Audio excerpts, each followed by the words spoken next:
Well,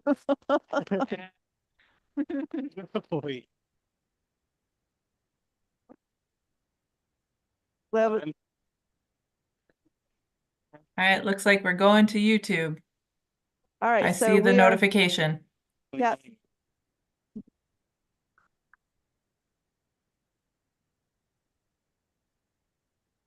All right.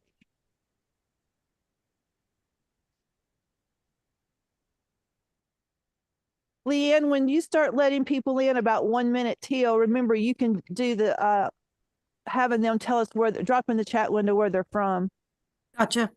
I have a lot of first name only kiddos waiting in the waiting room right now.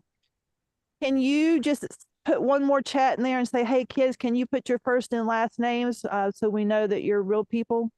Yep, got it. Are you going to do like last time where you said, tell us your temperature? I could. Where you're from? You want to add temperature to the where are you, Steve? Yes, Is that what you please. said? Yes. Got it. Because last week it was 82. We're in the car.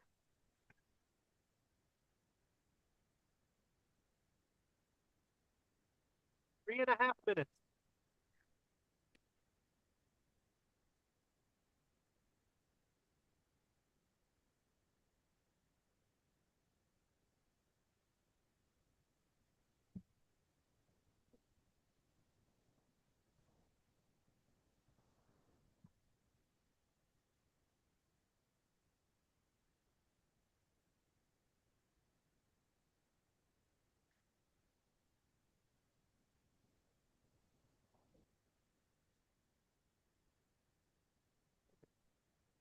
Hey everyone, for those of you joining us on YouTube, we'll be starting in about 2 minutes. Welcome.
Okay, 1 minute till we open the gates.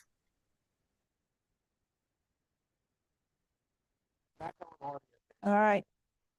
Good luck, everybody. I would say break a leg, but that's counterintuitive to my purpose in life.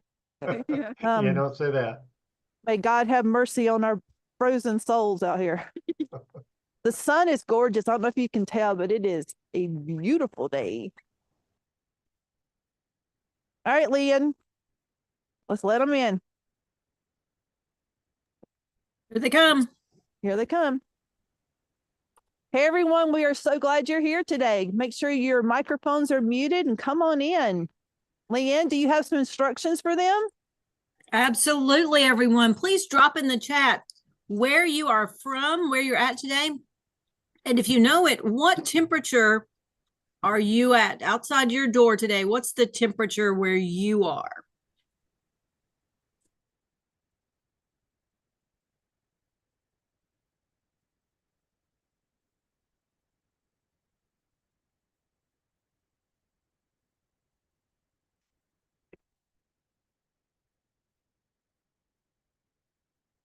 We are so glad that you're here today. We're going to start in about 45 seconds, but we are wanting you to put in the chat window where you're coming from today. Let us know what part of the country you're at.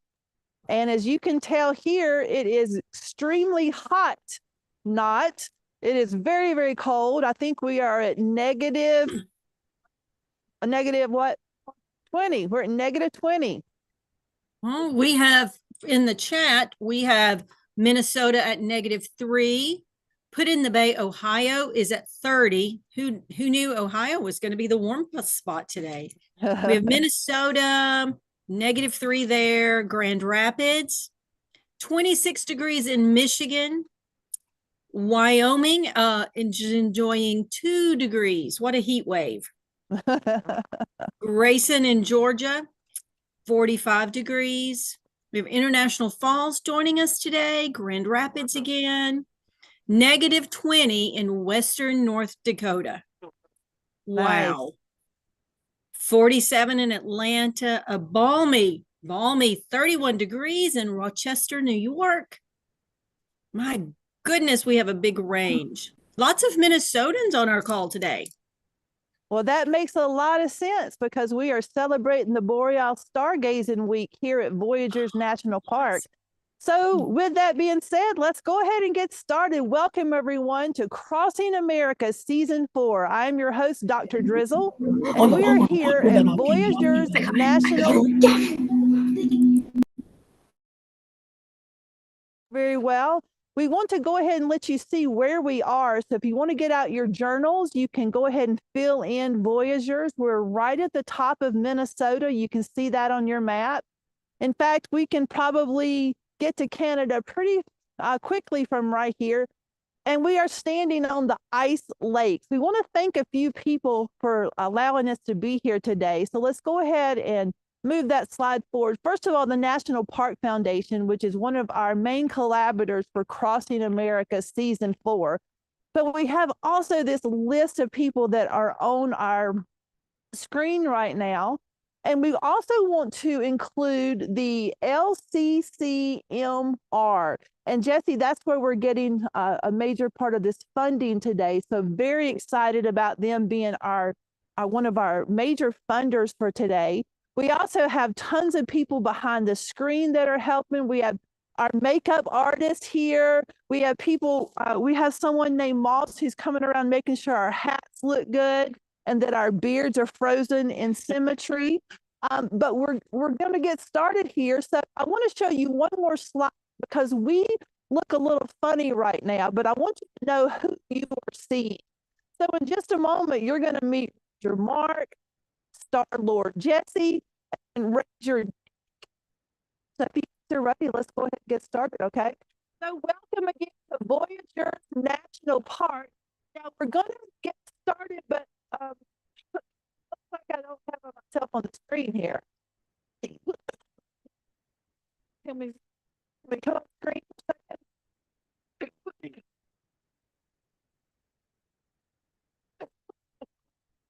Excuse me. We are changing batteries. Change batteries. Yeah, absolutely. We're so happy to have you here today. This is such a unique experience. If you missed this earlier, we are on a frozen lake. So behind us, you can't see it, but we have a bunch of cars parked out here. If you've never lived in a place this cold, that could seem a little bit unsettling, but it's actually quite normal here. We're able to drive our cars all throughout here. And I'm used to doing this on a boat, so it's still a little bit unusual for myself. I drive on this lake on a boat all the way out there, and now I'm doing it on in a car, which is just a really trippy and cool experience. So if you get the chance to come up here, we highly advise it. Well, and we're laughing. Our makeup artist was bringing me something to drink because I was choking and she just cut a clip and fell on her back. But she is okay. But we can't get started yet because Ranger Mark is not here. Ranger Mark, where are you? We really need you to be here. Oh, Ranger Mark is coming in. Thank you, Mark. We're glad you're here. Coming in on a snowmobile. So Mark, thank you for making it today. Well, certainly. Good to be here with everybody. Thanks for having me. Yeah, so this is Ranger Mark, and we saw him a little bit earlier with his picture, and he just came in on a snowmobile. And then we have Star Lord Jesse, and we have Ranger Jake. And let's get started. So today we're going to be talking about these ice lakes in this beautiful place called Voyageurs National Park. Now, I'm going to ask each of you a question before we get started. So be thinking very carefully. Mark, I'm going to put you on the spot first. All right. Mark, can you tell us what your favorite winter activity is to do here at Voyageurs? Oh my gosh. I like to say whatever I'm doing at the moment. So as you just saw just a second ago, I was riding a snowmobile. It's a wonderful opportunity to recreate in Voyageurs in the winter time. I get to wear a lot of different hats for my job as a park ranger. Sometimes it's this flat hat. Sometimes it's the snowmobile helmet, right? Sometimes it's a nice warm stocking hat like this, which I think I'll put on right now for this occasion, and especially when I'm enjoying other recreational activities, such as snowshoeing in the park. We've got miles and miles of snowshoe trails all over Voyageurs. And also, we've got miles and miles, sometimes we like to call them kilometers as well, of cross-country ski trails inside the park.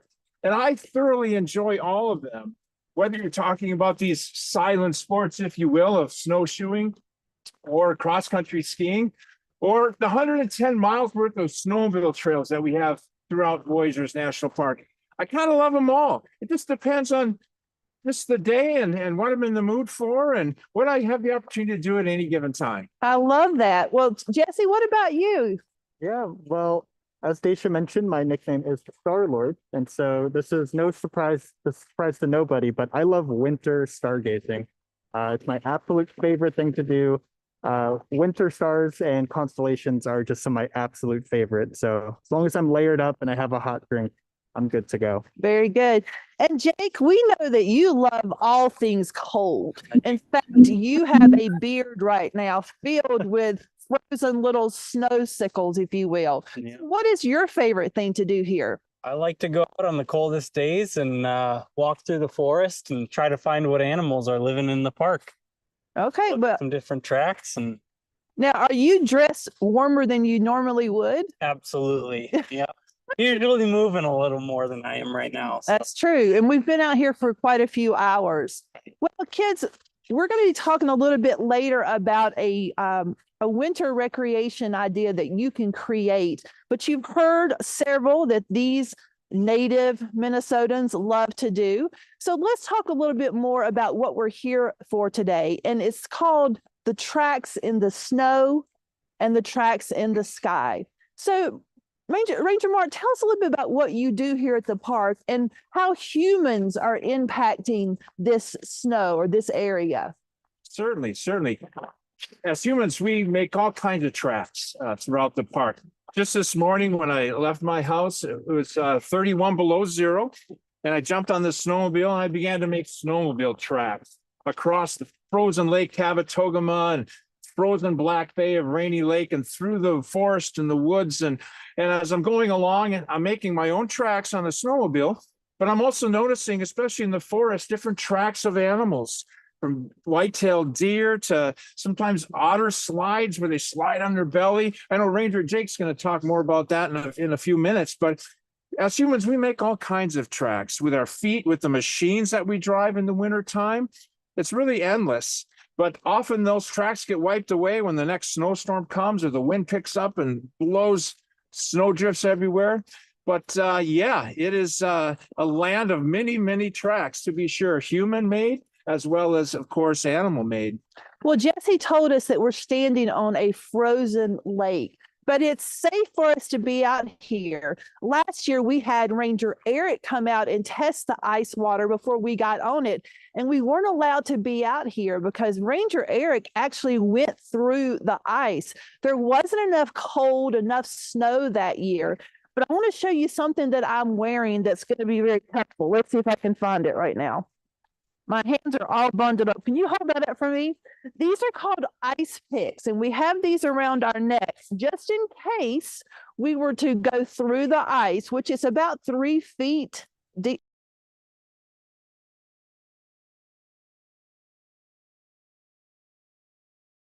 My elbows out so I didn't go in the water. But Ranger Eric has assured me that these are just for a precaution, that we are very safe today. Well, Moss, it looks like we have a question. So Leanne, or tell us what our first question is. Our first question is what wildlife is active there? Well, we're going to actually talk about that in just a few minutes. So if you will hold on to that question, we're going to have a lot of answers for that one. So why don't we keep moving if that's okay, Leanne? And we'll go to Ranger Star-Lord of the Galaxy, Jesse. Now, Jesse, you actually work for the Conservancy, the Voyagers Conservancy, but you did do some time here as a park ranger. So we want you to talk just a little bit about some tracks in the sky, and I think we have a few props to hand you. Yeah. I'll give them to you. So here are a few things. Why don't you tell us about what you have? Absolutely. So over here, we have a picture of some of the winter constellations. So if you're unaware, stars change throughout the year.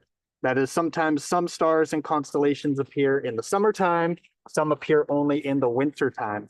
And so these ones are the winter time constellations. And you can see all these beautiful different constellations here. We got a unicorn, we've got a hunter, we've got a bull over here. And so these move throughout the winter. And as the spring appears, they will slowly start to disappear, and then the new ones will arise in the sky. And then you have something else to show us here, which Yeah. we're so excited because we've actually seen this happen here. Absolutely. This is one of the top reasons that people come to enjoy the dark skies and Voyagers. And it is none other than the Aurora Borealis, or the Northern Lights.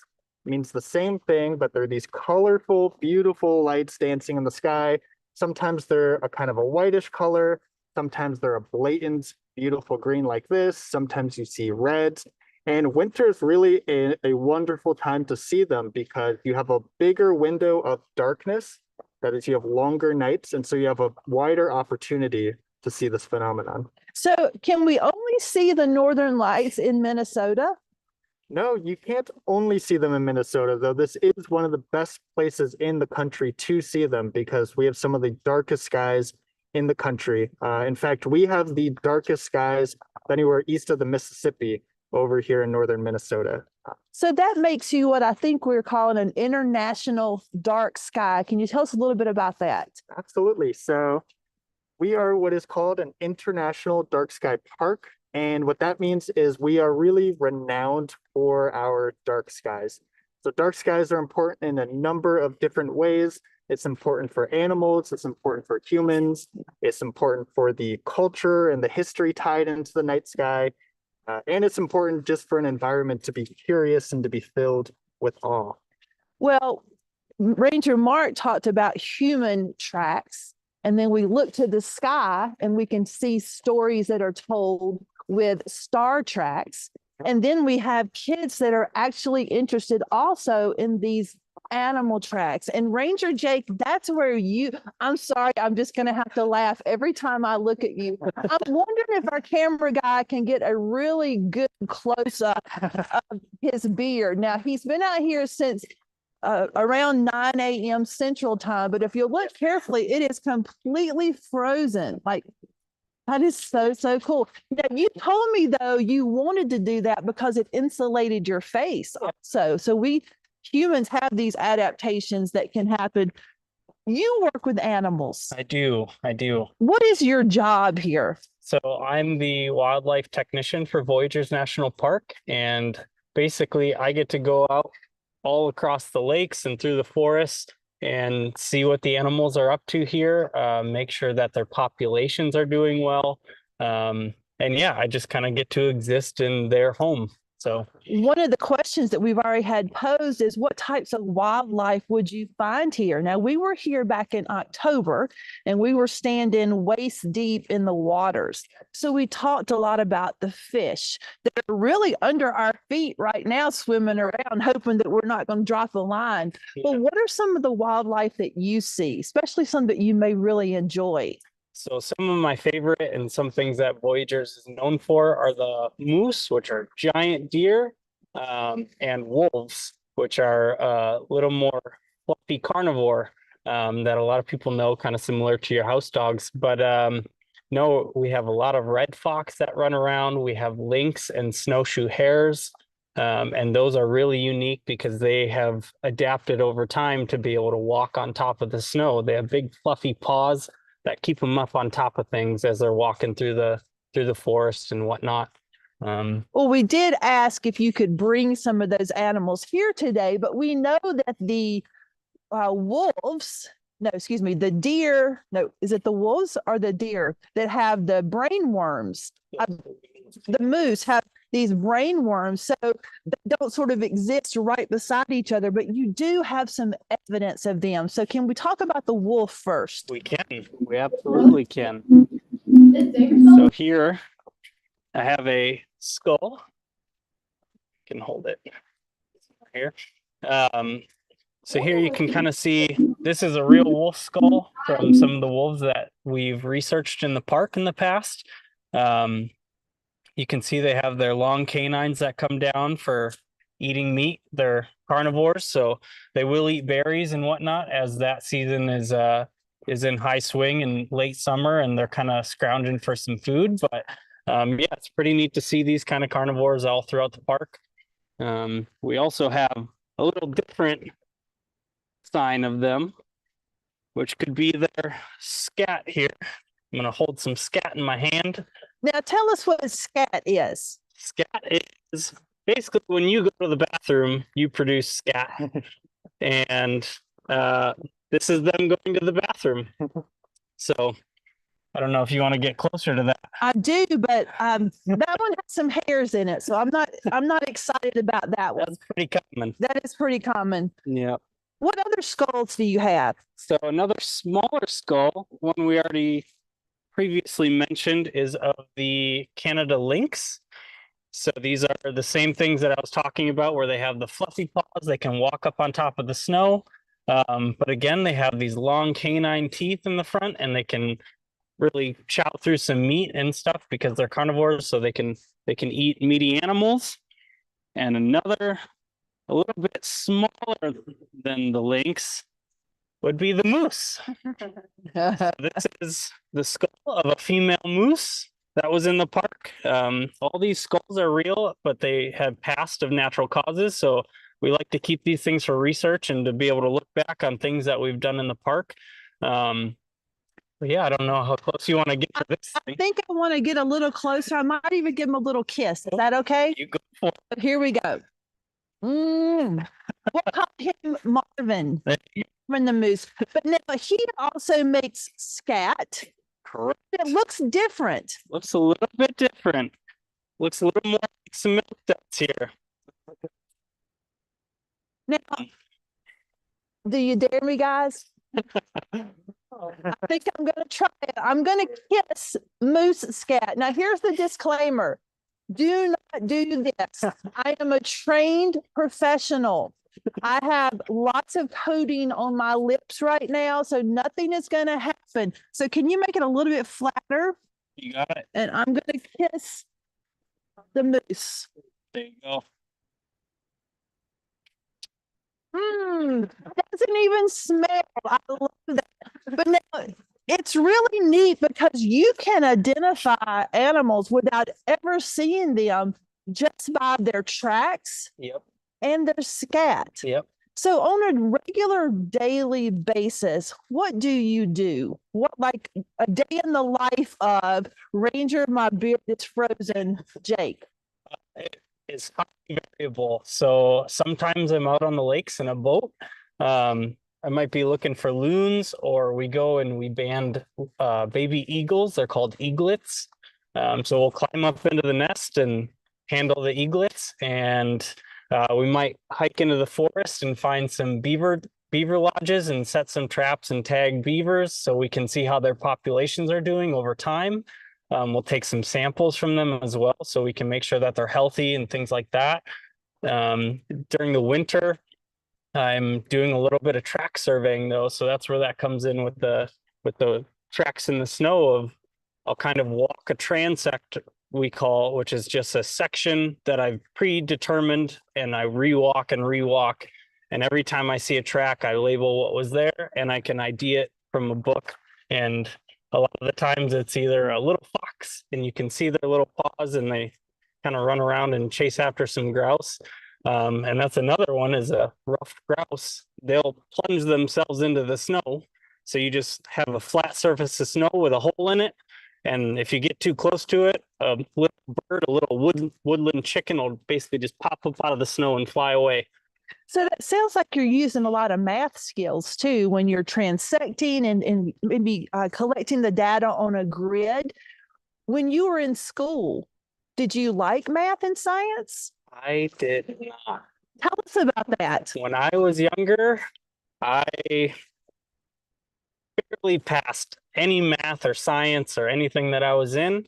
I had no reason to like it, but once I found that I really enjoyed working with wildlife and working in nature, it gave a perspective that made it really easy to learn and really applicable. And now I love it, and I do it every day. So kids, we want you to think about that math or that science that you sometimes find not very interesting can get you a job in national parks chasing moose or fox or wolves. It looks like we have another question.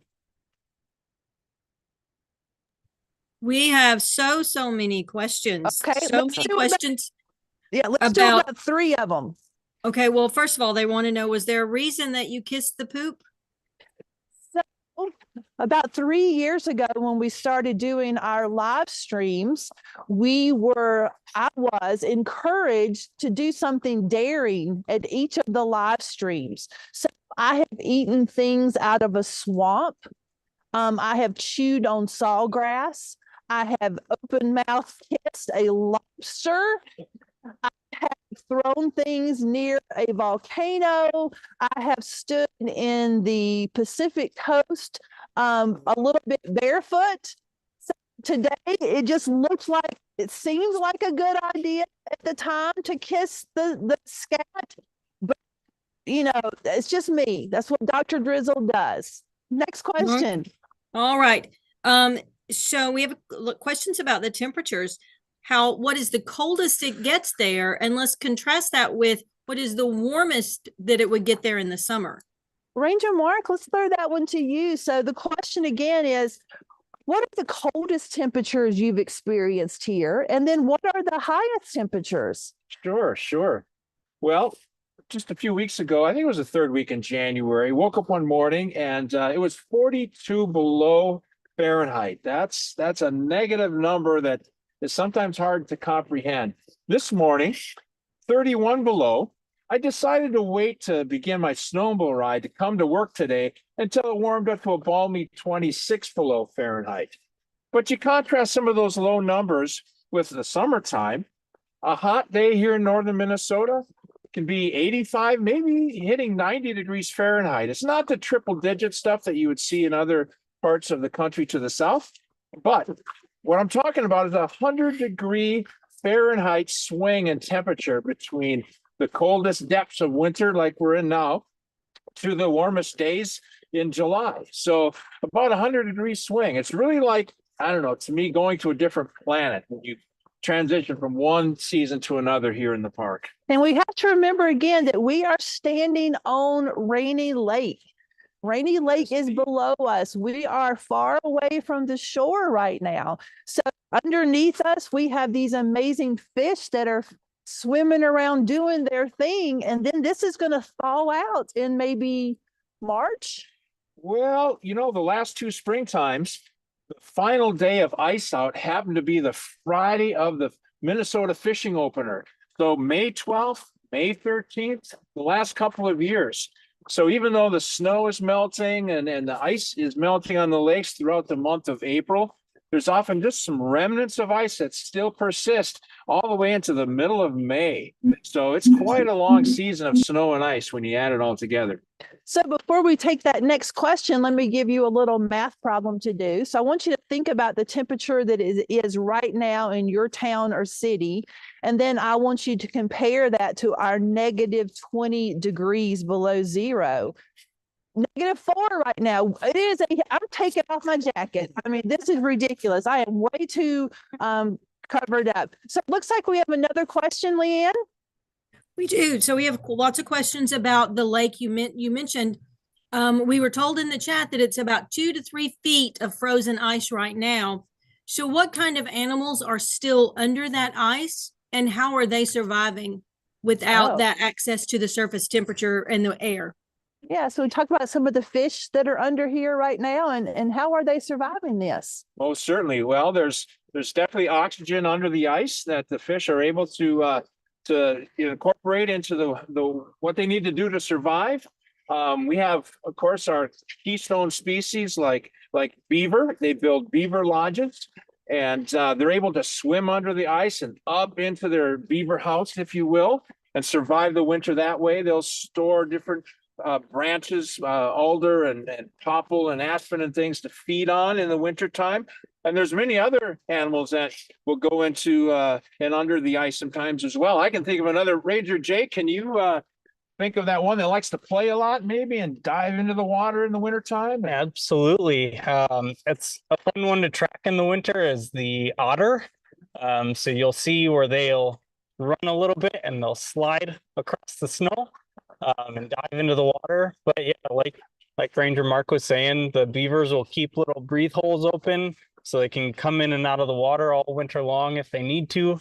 But they spend a predominant amount of their time in their little lodges where they have food cached away, and muskrats will come in and hang out with them a little bit because it's a nice cozy place to be. But Well, that just reminds me that we probably should go ahead and bring out that otter dance that we were practicing earlier. Kids, we want you to stand up and get ready for the otter dance. Now, as Ranger Jake says, they sort of live together in a lodge. Is that what you said? yes, A lodge with other species, muskrats. But then when they get ready to start diving, they jump up. So everyone do this. We're going to do this in stages. They go up, and then they turn and go back down into the water or the ice, and then they slide. So it's up, dip, slide. Are you ready now? Up, dip, slide to the left. Up, dip, slide to the right. Up. I don't know where we're going. we're going. Turn, up, dip, slide. Now look how well these men out here are doing this. They have some moves on them. Now, Jesse, you are the dark sky lord of the universe. But you probably also have some very cool experiences with animals out here because you do things with kids. What are some of your favorite animals that you find out here? Yeah, my favorite animals, I'm always impressed by the birds of the area. I really love birds. I'm impressed whether they decide to hang out here and brave the cold and use their adaptations to survive in the brutal winter.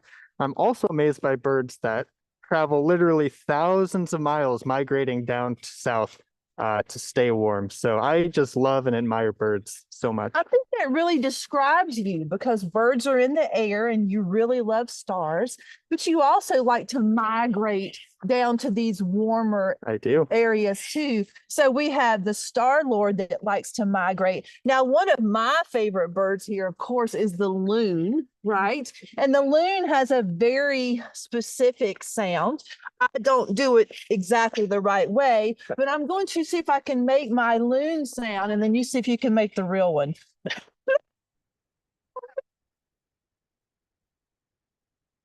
Now, do you have a better sound for that one? I don't think I do. I think that was Yeah. Leanne, do we have other questions? We do. We have a lot of questions for the rangers. Questions like, how did you decide to become a ranger, or how did you choose the job you're doing now as Perfect. opposed to other ranger jobs? Yeah, so let's start with Ranger Jesse or Star Lord Jesse. Why did you choose this place, this kind of job? Yeah, absolutely. So I am a really big fan of science communication. Like Jake, I didn't grow up being very good at math or science or subjects like that, but I always found them really interesting. And so my motivation was to become a communicator, to be able to break down very kind of dense, complicated subjects, which are beautiful at the core, to learn how to express that and communicate to people. So that's how I got into it. Yeah. You wanted to be a storyteller. I'm gonna keep marching in place right now because my feet are getting very cold. But Ranger Mark, we know that is like your second or third career. Like you started doing something different and came into this. What brought you here? Well, for me, coming and working at Voyageurs National Park as a park ranger is kind of like coming full circle. I remember as a young boy, I was probably, I don't know, 8, 10 years old, taking one of my first wilderness canoe trips here through Voyageurs National Park and across the border into Canada and the Quetico and circling back to the Boundary Waters Canoe Area Wilderness. And I really just fell in love with the boreal forest of our ecosystem here, the Canadian Shield, the geology of Voyageurs National Park with all this rocky shorelines and things. And this place really was home for me, even as a young boy. And of course, I grew up and I did a couple other careers. I was in the forest products industry for a while and in business. And then I did full-time music for a while, raising 4 kids and everything. And then once we hit empty nesthood in my life, my wife and I, we decided to open a whole new chapter in life. And I got started with the National Park Service. Had the opportunity to work at a lot of awesome national parks out west, like Canyonlands and Yellowstone, Mount Rainier and Sequoia. But I got the opportunity to come back to Voyageurs National Park a few years ago and absolutely loving being able to share a passion for this place. It's very special to me, and I know it's very special to so many others. And that's what I love about being a park ranger here at Voyageurs, is just sharing that excitement with others and passing that along to the next generation. Nice. And what about you, Ranger Jake? Well, I grew up in northern Wisconsin, so not too far away from here, but this is a little bit different ecosystem, and I just adore the boreal ecosystem. And this is about as good as you can get without going up to Alaska. I'm not there yet. But coming up here, working with these unique wildlife species that are in the area and have inhabited this area without hitting extinction ever in history, is just incredibly unique. And I couldn't resist coming up here. Well, those are good reasons to be a park ranger. We love our park rangers. We love the National Park Service. As you know, we have traveled to over 180 national park sites around the country because there's over 433 of them. And we will say that Voyageurs is on top of our list because they have such a great relationship with their friends group or their conservancy. Leanne, do we have another question? Yeah, let's switch to some animal questions. We want to know, one, where do the animals hibernate? And what is the top predator you found in your park? All right, so we want to know what the apex predator is here. And then if they hibernate here, where do they do that? So easy answer for apex predator would be the wolf.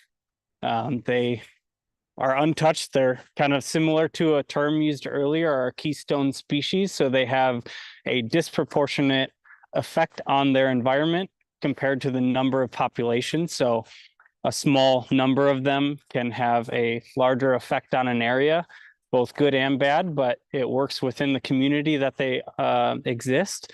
And hibernating is very interesting. So we have bears. They aren't true hibernators, but they go into what's called torpor, which is just a state of sleepiness, basically.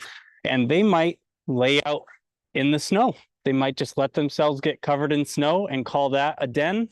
They might crawl under a tree or do an excavated site and dig out a hole and crawl into there. And right about now, Actually, the sows are going to be having their little babies. The female bears are going to be having their cubs in the den. And so they'll stay asleep, but the cubs will be running around being crazy in the den. But it really depends on the animal. Some of them can go up in a tree cavity and they'll have a nice cozy little house in the tree cavity full of food. But most animals just try to find a nice hole and crawl in it for the winter. I like the word torpor. I'm going to be doing that this afternoon. Once we get off the ice and I get a little bit warmed up, I think torpor is going to happen naturally. Nice. I want to go ahead and issue our challenge to our students, and then we'll have time for some more questions.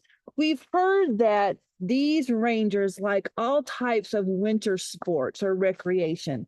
So your challenge is to create a new type of winter recreation or a variation on something that's already out here. So one of the things we know that we have a young boy in Albuquerque, New Mexico, who has created a new type of snowshoe. He was not able to be on today, but I wanted to share his idea of Micah's idea. So he's created a new type of snowshoe that has warmers on the top, but they're not warmers on the bottom because he didn't want to melt the ice. He wanted to have that natural crunch of the snowshoes. And I'm worried because people are coming towards me very quickly, and I'm gonna. This is Moss. He is making a quick adjustment here. And you can keep talking. I can keep talking? Yeah. And then the other thing is he had included with his snowshoes some bands that he wore on his hands that had nets on them so he could collect fireflies as he snowshoes. Thank you so much, Moss, for fixing me over there. So we want to think what your ideas would be to create this new type of recreation equipment. Now you're thinking, well, math and science might not be my favorite things, but I love gaming. I love to be outside. You could be an entrepreneur and create this new type of recreation equipment. Jake, if you could have any type of recreation equipment in the world given to you or made for you, what would it be? I love a good pair of snowshoes.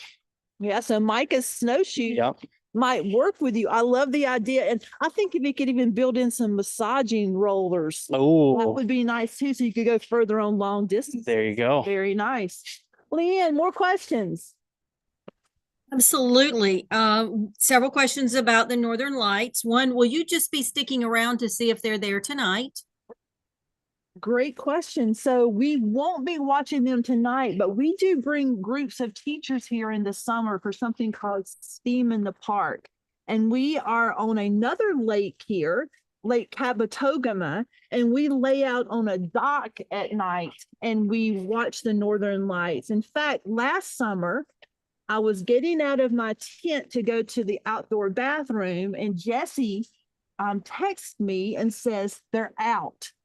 So we all run to the dock and several people are howling like a wolf to let us know to go out there. So we won't do it tonight, but I did notice that there have been some Northern Lights alerts on my phone.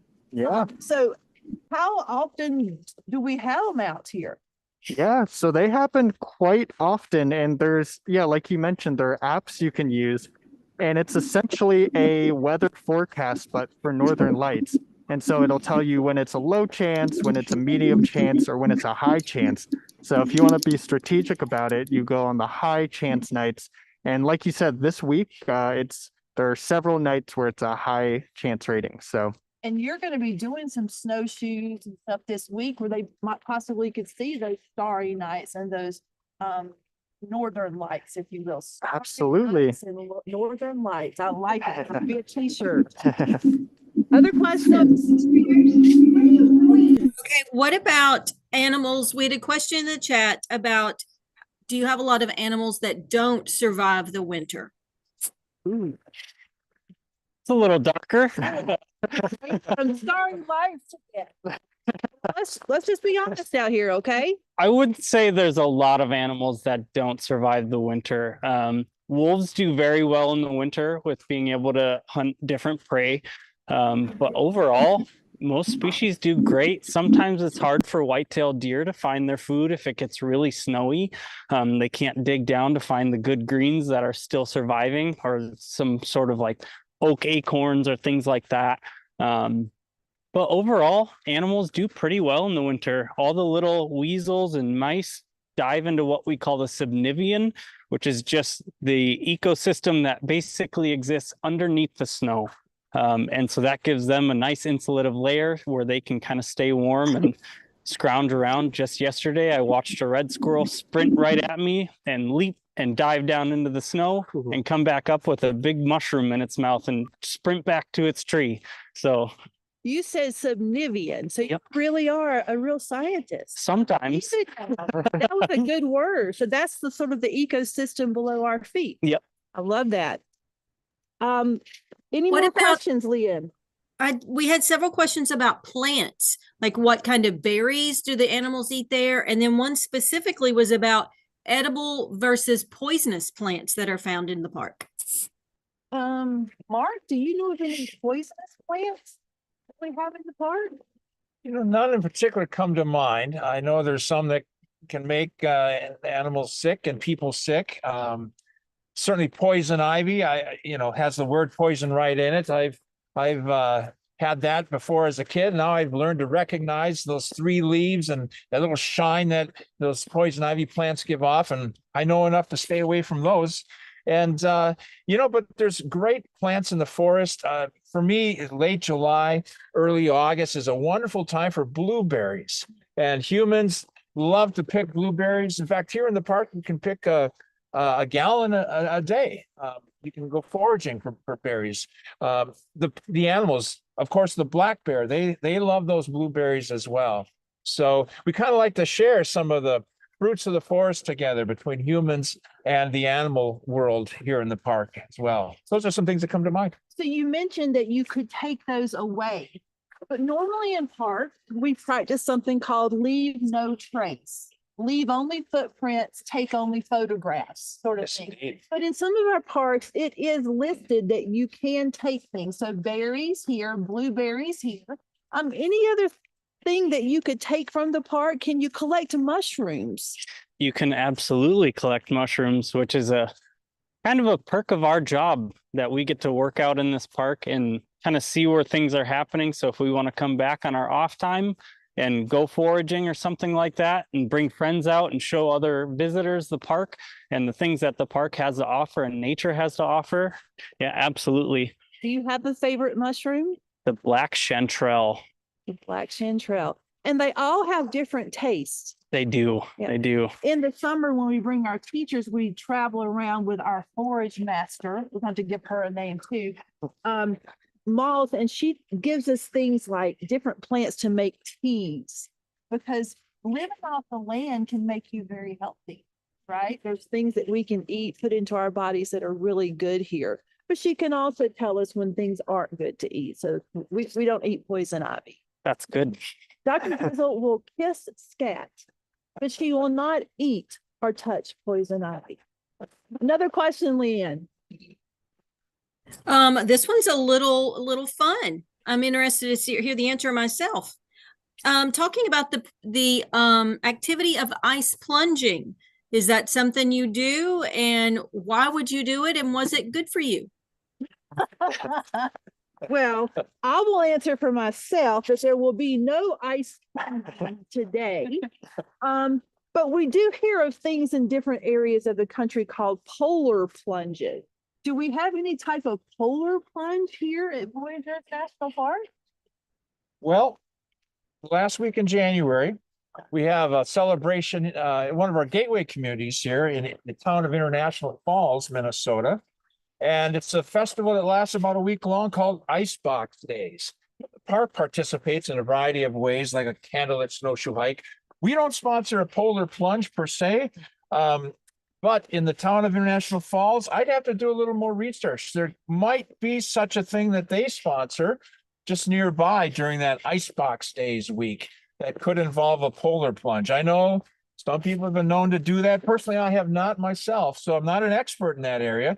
But I've heard that those that do it, they enjoy it for some weird, odd reason. Yeah. Well, I think it gives like this really good shock to your system, and supposedly it's good for you for a second or two. But I'm assuming we could make snow angels around here. Like that could be a popular activity. No, I'm not going to make one. The possibility of me getting back up before this broadcast is over is very, very slim. Jesse, I want to talk to you just a moment about those tracks in the sky.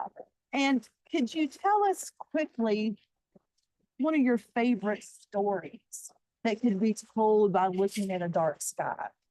Yeah, absolutely. So, and this is relevant to the winter. I find this just so fascinating, is that many cultures, this isn't specific to one area, but many cultures across the globe would recognize winter stars as being the sign of winter appearing, or a summer star as the sign of summer appearing.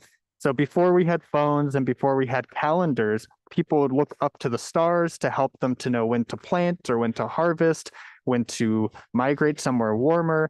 And so winter stars, a very common one is named the Pleiades. If you were in my program yesterday, we talked a little bit about those, but that is a very common one in cultures from across the globe. The appearance of the Pleiades means it's about to get colder, so you better prepare. I love that what we're learning here today is all about storytelling.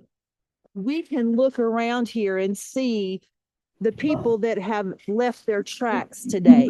Some of those are really slow or short tracks like mine, where we're kind of sliding across so we don't fall. But then we have some tracks where you guys were running earlier to stay warm. We have tracks from the snowmobile. We have tracks in the sky.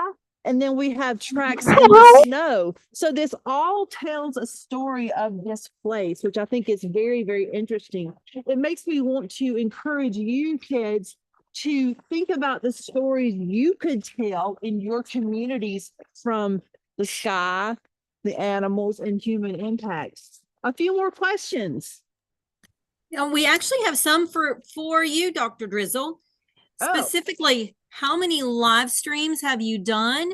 Where have you done them? And is this a part of your job, or do you do this in addition to your real job? So I don't know if I have a real job. This is our job. This is what we do. We travel around the country, work with national parks to bring back all of the beauty and challenges they face to classrooms. So if I'm correctly saying this, we filmed at Voyageurs 2 years ago and then went to Hawaii volcanoes. And then in the fall, we filmed at Big Cypress Swamp. So we were up to our waist in swamp water at Big Cypress. Then we went to Acadia National Park, and that's where I kissed my lobster. And right during this November broadcast, it started to pour down snow, which was really exciting. Then we came back to Voyageurs last year. This fall, we have filmed at the National Mall where the Washington Monument was behind us. We have filmed at Mammoth Cave and Sloan's Pond. We had our holiday in the parks where we filmed from Indiana with 25 national parks. Last month, a couple weeks ago, we were at the Everglades, and now we're back at our third live stream from Voyageurs. Our next live stream will be from the New River Gorge National Park and Preserve in West Virginia, which will be in March. And then our last one of the school year will be in Rocky Mountain National Park, all the way up at the 13,000-foot peak. So you're going to see glaciers. There'll be some snow up there also, but maybe not as cold as here. So why do I do this? Because I believe that national parks are so important to us. They are a storybook. They could be what your teachers use to teach you all about history and science and being good humans. So yes, this is our real job and we love doing it. Thanks for those questions. How about going back to some animals? How do you identify the skulls that you find? And is there an easy way to tell a female from a male moose skull? Oh, let me repeat that for the people in our live audience here. So how easy is it to tell that if a skull is found, what animal is it? And can you tell from the skull if it's a male or female? The female skull is going to be much bigger because it has a bigger brain because we're smarter. Probably not, but here. Sometimes that is the case sometimes. So different skulls are identifiable through a little bit of training.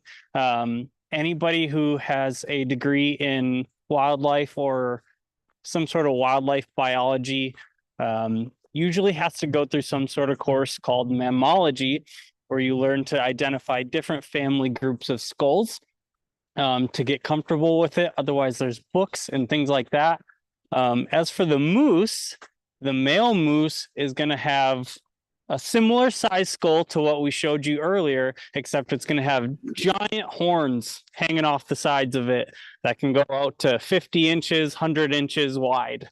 So about as wide as I am tall.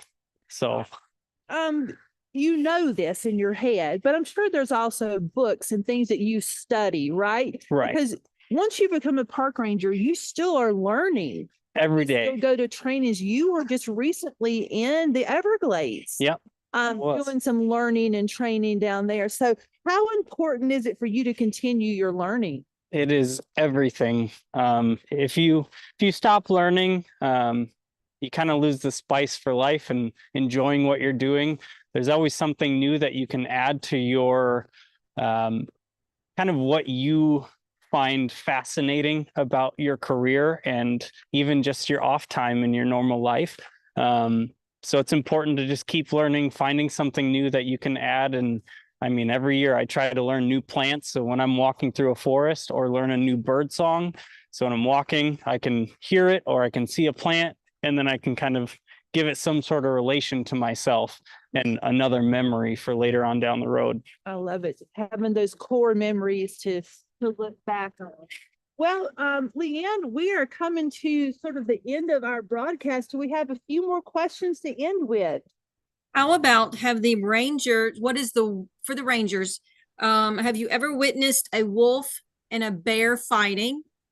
And then also, what is the worst part of your job? Great. So have any of you been witness to a bear and a wolf in a fight? Well, not here in Voyagers, but in Yellowstone National Park, when I worked there, I would see bears and wolves kind of fight over a bison kill or an elk kill. In other words, food that they were feeding on. They would sometimes take turns. The bear, the grizzly, for example, would be feeding on the bison or the elk carcass, and then the wolf pack would come in and try to take some of the food away, whether the bear made the kill or whether the wolves made the kill. Sometimes you see that kind of a rivalry going on between those two animals.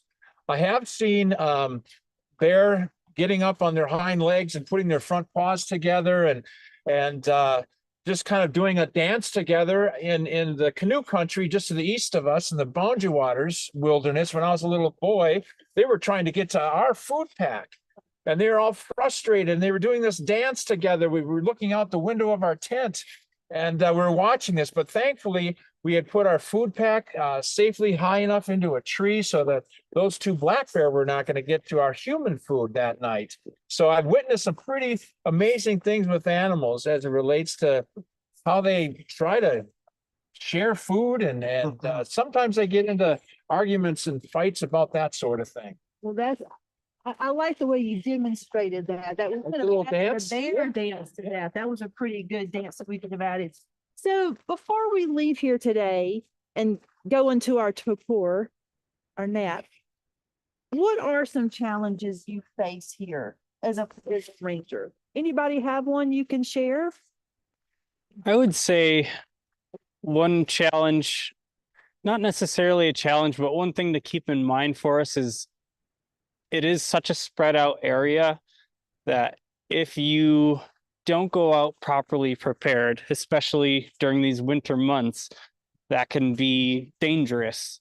So it's important for us to think about if you have enough food and water and matches, if you get lost somewhere for the night, have communication devices like a radio or your cell phone to be able to call for help.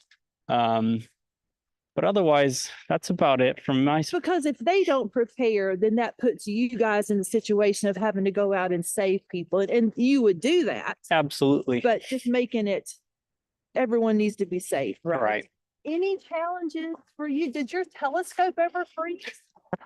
My telescope can get quite cold. It is made of metal, and when it gets to like -20, it feels like it's burning. So yeah, like Jake said, just being prepared. This Saturday we're doing a pretty big adventure on this ice road to a trail, putting the telescope in a sled, bringing it half a mile to another lake. And with that, we have to make sure that we're all layered up. We have our hand warmers, maybe a hot drink, and just that we're taking extra special care that we're being safe. And how about for you, Ranger Mark? Well, for us Rangers, you know, we're a team, and having each other's back is really important. So as an example, this morning, I got on my park radio and I called our dispatch base and let them know that I was going to be starting my snowmobile ride all the way from our Ash River Visitor Center area here to the Rainy Lake Visitor Center area on the frozen ice. And that was going to take me about an hour. And so they knew I was headed in this direction over to the frozen lakes and through the woods. And then when I got here, I radioed our dispatch base and let them know I safely arrived, so that, you know, essentially they were looking out for me while I was traveling on the snowmobile en route. And we basically have one another's back, so to speak. But doing those kinds of safe things, dressing appropriately, like we all have been doing today, those are some things that come to mind. Well, that's good. So kids, we just want to thank you so much for joining us today for Crossing America Season 4, our Boreal Stargazing Week, tracks in the snow and the sky. We appreciate you. We appreciate your teachers for allowing you to have this time to be with us. We want to thank the Voyageurs National Park, the Conservancy, all of our partners here today, especially the LCCMR for their funding and the National Park Foundation. We would love for you to share your designs with us when you get those done for your recreation vehicles or your recreation equipment for winter sports. It's just been a really great day. I'm going to ask Moss to come on up here because you didn't get to see her as she would run around and make sure our microphones were working. And she's also the one who gave me the inspiration for the otter dance because she did a backward dive and slid. So as we leave today, let's create our otter dance. We go up, dip, and slide. One more time. Up, dip, and slide. So thank you so much on behalf of Dr. Drizzle, Ranger Mark, Star-Lord Jesse, Moss, and Ranger Jake, and Ranger Eric back here, and our volunteers, and Barbara and Dave, and Leanne and Brianna, and our interpreters, and Tiffany. Thank you so much, and we'll see you next time on Crossing America at New River Gorge. Bye, everyone. Have a great afternoon. Bye.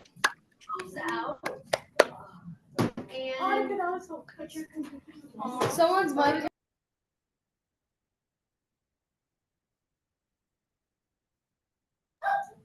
Thank you so much, everyone. Really.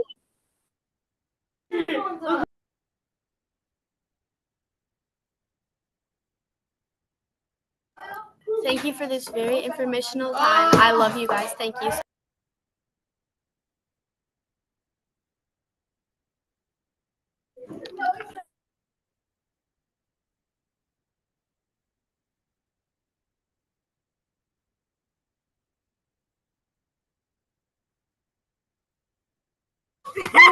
What's up?